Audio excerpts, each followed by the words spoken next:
जो मार्च फैमिली की सबसे बड़ी बेटी है, जो एक राइटर बनना चाहती है। इसलिए आजकल वो न्यूयॉर्क में एक स्कूल में पढ़ाती है। और क्योंकि वो घर की सबसे बड़ी बेटी है, 4 बहनों में से एक, घर को चलाना वो अपनी जिम्मेदारी समझती है। उसके पिता यूनियन आर्मी की सेवा करने शहर से बाहर गए हुए हैं। उनका सपना था कि काश उनका कोई बेटा होता, और जो बचपन से ही अब तक इसी कोशिश में लगी हुई है कि वो अपने पिता के लिए, अपनी बहनों के लिए और अपनी माँ के लिए घर का बेटा बन सके।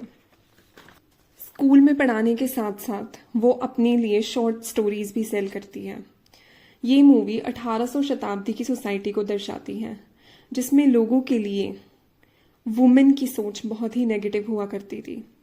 इसलिए जब जो किसी न्यूज़पेपर को अप्रोच करती है अपनी शॉर्ट स्टोरीज को छापने के लिए, तो मोस्ट ऑफ द टाइम उसको वापस भेज दिया जाता है। इनफैक्ट एक ओनर ने तो यहाँ तक भी कहा था कि उसे जो कि प्रोग्रेसिव राइटिंग बिल्कुल पसंद नहीं है। के मुताबिक किसी भी स्टोरी का जो एक औरत पर है, उसकी एंडिंग में या तो लड़की की शादी हो जानी चाहिए या फिर लड़की को मर जाना चाहिए। लड़की अकेले रह रही है या वो इंडिपेंडेंट है, लड़की अकेले रह रही है या वो इंडिपेंडेंट है, ऐसा कोई एंड हो ही नहीं सकता। और वो अपने न्यूज़पेपर में ऐसी कोई स्टोरी छापेगा ही नहीं। और कहीं ना कहीं घर चलाने के लिए जो को अपनी राइटिंग से कॉम्प्रोमाइज़ करना पड़ता है। वो सारे चेंजेस करती है ताकि उसकी स्टोरीज कोई छाप सके। अचानक से जो को घर पहुंचकर एक खत मिलता है। उसे पता चलता है कि उसकी सबसे छोटी बहन बेथ अब बीमार है और जो को तुरंत घर जाना होगा। जो और बेथ को मिलाकर वो 4 बहनें हैं, और बेथ उन सब में से सबसे काइंड, प्योर हार्टेड दिखाई जाती है। वो एक बहुत अच्छा पियानो भी बजाती है। जैसे ही जो अपने घर वापस पहुंचती है, उसे सारी पुरानी बातें याद आने लगती हैं, जैसे किस तरह से चारों बहनें एक दूसरे के साथ रहती थी। जो राइटर बनना चाहती थी और उसकी छोटी बहन मैग जो एक्ट्रेस बनना चाहती थी, पर जल्दी ही शादी कर लेती है। और आज के समय में उसके पास 2 बच्चे हैं। वो मायूस भी लगती है क्योंकि हर चीज़ खरीदने के लिए उसे सोचना पड़ता है कि क्या वो उसे अफोर्ड कर सकती है। उसके पति का अनकंडीशनल प्यार देखकर वो अपनी ज़िंदगी की कमियां भूलने लगती है और उसे कम भी ज़्यादा लगने लगता है। उसके बाद जो की तीसरी बहन एमी, जो बचपन से पेंटर बनना चाहती थी और उसी लड़के को पसंद करती थी जो को पसंद करता था, और उनका नेबर भी हुआ करता था जिसका नाम था लॉरी।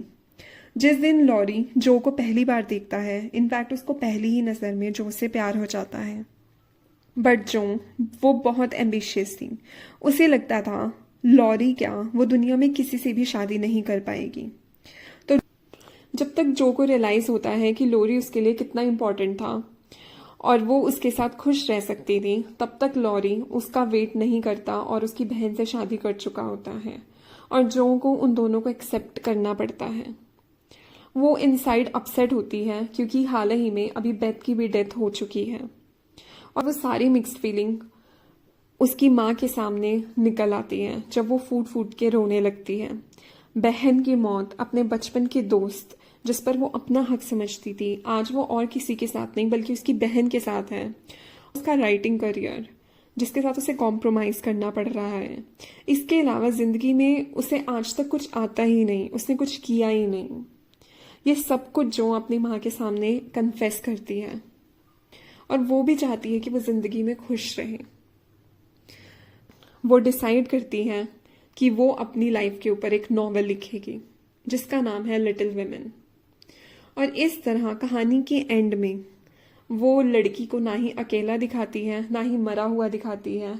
इनफैक्ट वो उसकी एक हैप्पी मैरिड लाइफ दिखाती है। और इसी तरह से जो भी अपने स्कूल के एक प्रोफेसर के साथ शादी करके अपनी लाइफ में मगन हो जाती है। Thank you.